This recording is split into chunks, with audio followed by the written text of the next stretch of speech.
bem-vindos à nossa sessão, o Building Data Driven Organization, da Singularity Digital Enterprise, qual faço parte e sou CEO. A empresa portuguesa com 5 anos que trabalha dados e inteligência artificial. Vou passar a palavra ao meu colega Daniel Rasmus, o nosso Thought Leadership. Hi Daniel, I think everything is okay, so please, the floor is yours.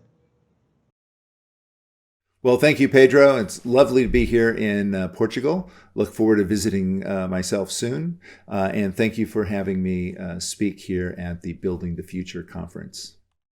A little bit of background about myself. I am the former Forrester VP of Knowledge Management and Collaboration. I headed thought leadership for Microsoft Office, and for the last several years, I've been running my own boutique analyst firm, Serious Insights. And I'll let you read the rest of that on your own. Let me start off with us, right? Our limitations, so to speak, of our ability to see and to hear and to perceive the universe. If we look out, we can see large animals moving, no problem. We can see the wind. We can look at the sky and we can make out patterns among the stars. But we can't see what the stars look like up close, right? And we can't understand what makes up life. And so we created instruments. We created microscopes to peer down into the cells, into viruses and bacteria, and understand how things interact at a microscopic level. And then we said we need to go further. We need to understand what's underneath those. And we need to understand things like the electrons and the protons and the atoms that make up the universe. And eventually we got to the Higgs boson at CERN, and we're starting to understand the fundamental way that the universe is put together. And we peer out further and we go, oh, look at we're looking at planets and rotations, and we start understanding that too brings us back around via the cosmic microwave background radiation. That brings us back around to the physics that we're studying at the micro level. And it's all about instruments looking at data in a new way, giving us better perceptions. And we're starting to understand that we can do that for our businesses as well. We can point instruments into our manufacturing processes and our customer services processes and better understand the interactions that we have across our organizations. Because if we look at that little blue square here, all we see is black at night. And if we point the Hubble telescope at it, we still see the pillars of creation. If we look out randomly, 1/24 millionth of the sky was filled with 5,500 galaxies in one snapshot from the deep field of Hubble. And so we are surrounded by things that, if we pay attention to them, we can see much more clearly. And that data is going to be the thing that fuels the economy, right? This was from The Economist in 2017. Data is the fuel for the next economy. It's just the fuel. It's not the answer. And we'll come back to that in a moment. All of that data, though, we don't use it very effectively, right? My buddy Tom Davenport said, we're only using about half of the structured data. And now we're seeing that unstructured data is going to eclipse that. And we have to find out ways by using things like artificial intelligence to understand unstructured data and make it machine understandable and manipulable so that we can then use that to help us make decisions even more effectively. Now, in a recent MIT study, I think they were doing the right kind, the businesses are looking at the right kinds of things. How do we drive innovation? How do we drive customer success by using data? But we're still in the very nascent stages of this, right? We're still looking at data as we need to fix it, right? We need to create quality. We need to create the culture of data and decision making. And that's something that I think we have to continue to contend with going forward. So don't feel like you're behind. You're here on the journey with everybody else. There may be a few people ahead of you, but we're all on this journey together. And the first thing that we have to do is make some decisions about how we think about data, that we understand that it drives change. We understand that it needs models that need to be shared by people so that they can understand how the data is being the algorithms are giving us the answers back about what the data means, that it's informing our decisions, right? We're not just looking at the data, we're not looking at the recommendations and the insights and then saying, no, we have a better gut and intuitive feeling. No, we're starting to move away from that toward evidence as being the way that we drive our business decisions. And we have to make it accessible to everybody. Everybody that needs to make a decision, from people in the field to people in offices to people in factories to people in space, need to have data to do that. One of the issues that we're facing is that there's operational silos and legacy systems and opaque processes and all these things that we've kind of lived with and we've built ourselves, and we need to start tearing those down and rethinking those as we build a more evidence-based view of the world. Now, I wrote a book called Management by Design that is looking at, how do we bring balance to the design of all of these processes and practices, but also how do we apply policy and practice, and then simplicity, equitability, forgivability, and flexibility into the practices that we do. And so we have to really be purposeful about the design of the way that we go forward. And that's going to help us figure out what KPIs we need, what questions we need to ask, who needs to be involved, and really designing those processes. So we designed a enterprise-driven roadmap for organizations that starts off with understanding your data, where it is, what it means, and then inventorying it. Those are two very kind of discounting things, right? We're going to figure out the data, we're going to count it, and then we have to start thinking about the what does it mean, right? We have to start thinking about the hypotheses and becoming much more of a questioning practice within organizations. And then once we figure out how to build the models, what data we need, and what the insights are possible from those models, we then need to operationalize it. We need to accept it. We need to then collaborate, visualize, and bring people in and have a discussion about what that means and how we use the data to do the business better. Because until we do that, we aren't acting on it, right? We're just collecting the data and understanding it. We need to start acting on it and using it as a way to change and affect positively the way that we do business. And that's at the point that we then can reap the reward. So I know it's very simplified, but it's, I think, some very important steps that we need to think about. Now, one of the issues with data, however, is that there's no data from the future. And so we're now seeing these statistics about rebound here in oil and gas, about the production of energy and the impact of CO2. And in the retail space, we can see these trend lines in dots that show what the forecasts were before the housing crisis and before COVID pandemic. And we can see that the forecast did not take into account anticipating those downturns. And so one of the things I also encourage organizations to do is build a deeper future context around scenario planning, where they're looking at the uncertainties of the future and building rich and robust stories about how the future could play out, so that they can then think about what are the key performance indicators under different social, technological, economic, environmental, and political circumstances. In order to help avoid surprises, to challenge assumptions, to practice agility, to create early warning systems, and perhaps most importantly, to drive innovation, right? These future stories help unleash creativity and innovation and imagination, and allow people to think of new ways of using data in new circumstances.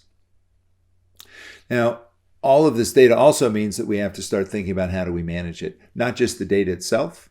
There's good practices around how to manage data, but we have to then elevate that to is this the right data? Is this the data that we should be using in the right circumstances? Are the models, do they have life cycles? And so we have to apply things like knowledge management to the data world in order to make sure that we're not building new legacy systems as we're unwrapping and throwing away the old ones. We're building systems that are resilient and robust and will be able to evolve over time. We're really trying to build adaptability into these systems. Now, we then have to think about change, right? Because this is different than we've run business before. Who's involved? What are the characteristics of change? How do we think about people's approaches to accepting this and building it into their work? And that really brings into the fray change management.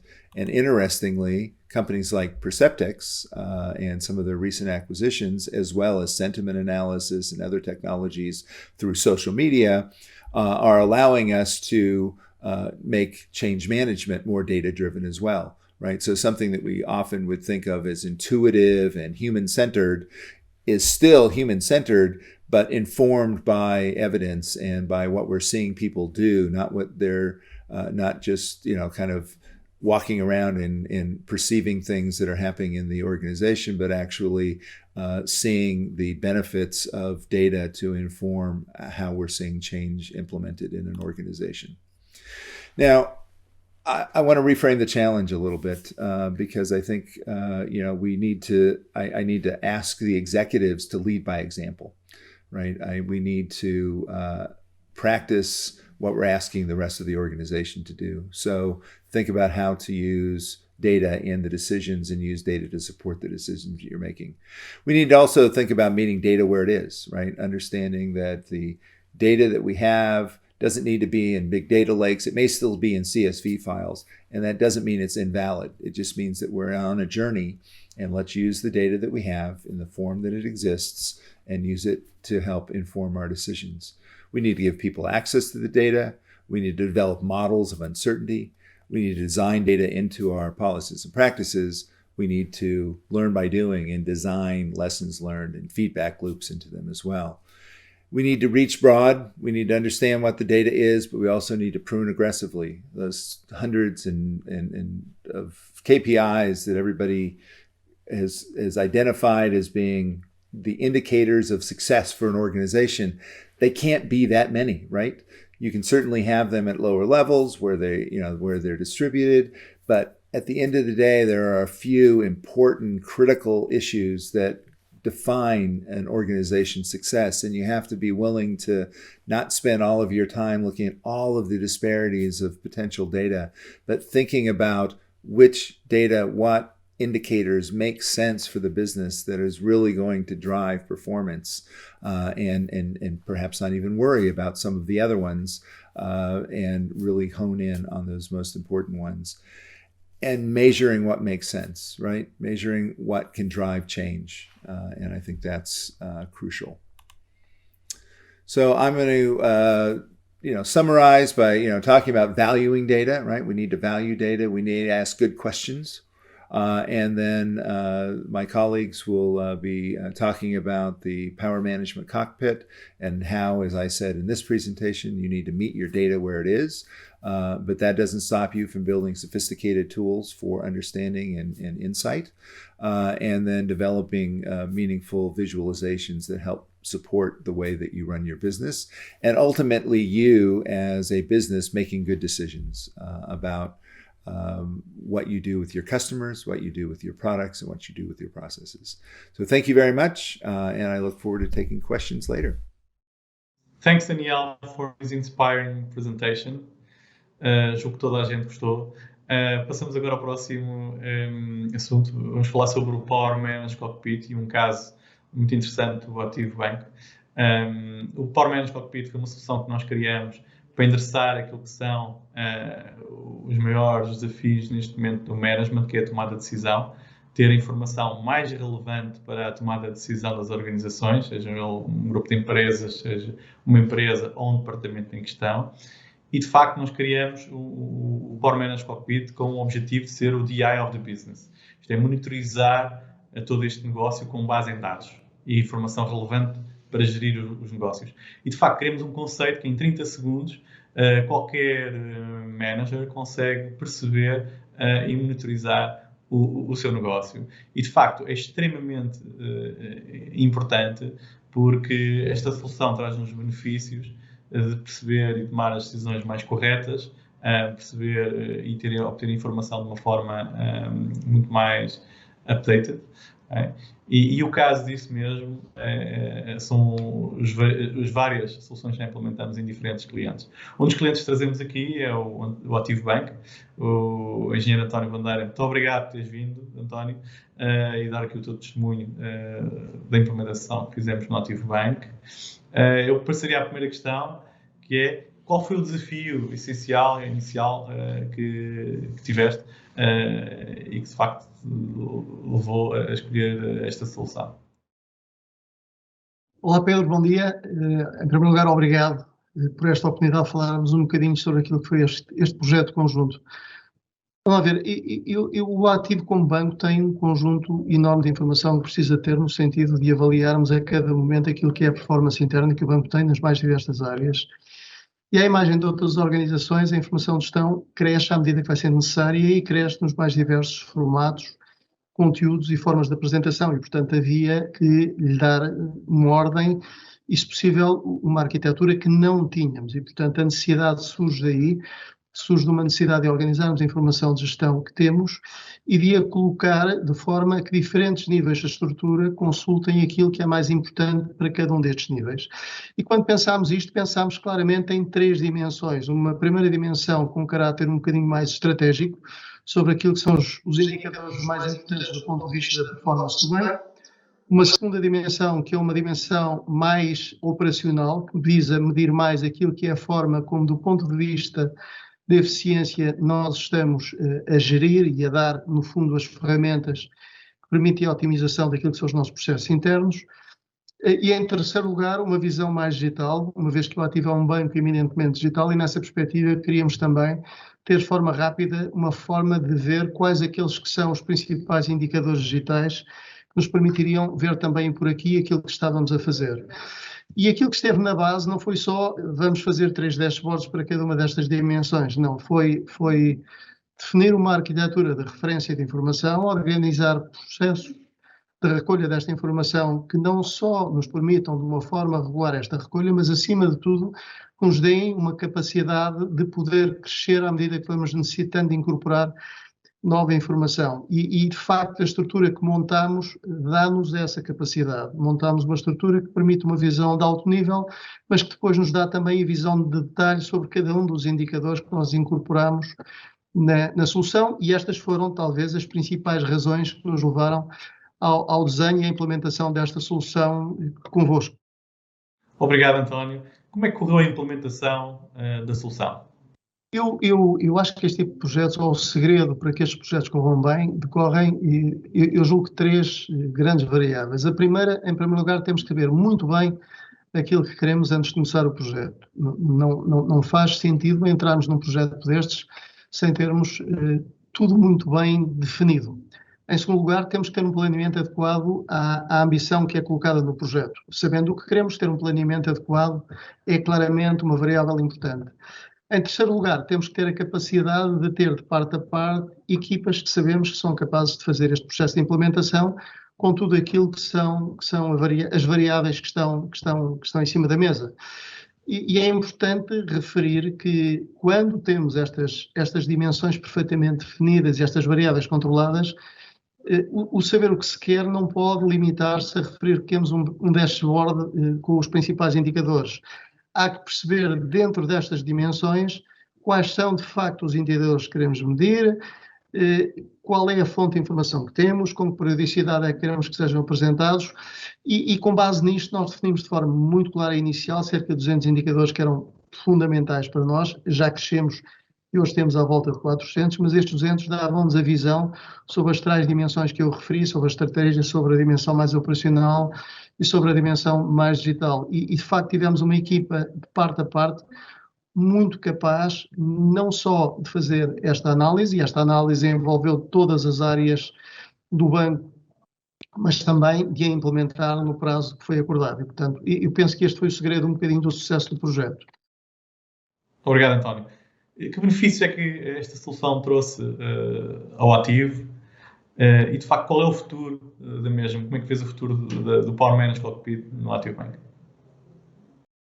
Em primeiro lugar, o futuro já está a acontecer hoje. Nós já estamos a introduzir na ferramenta mais dados, porque todos os dias acontecem novas coisas e aparecem novas necessidades. Mas eu diria que o primeiro benefício foi uma reflexão grande que foi feita sobre aquilo que era importante medir.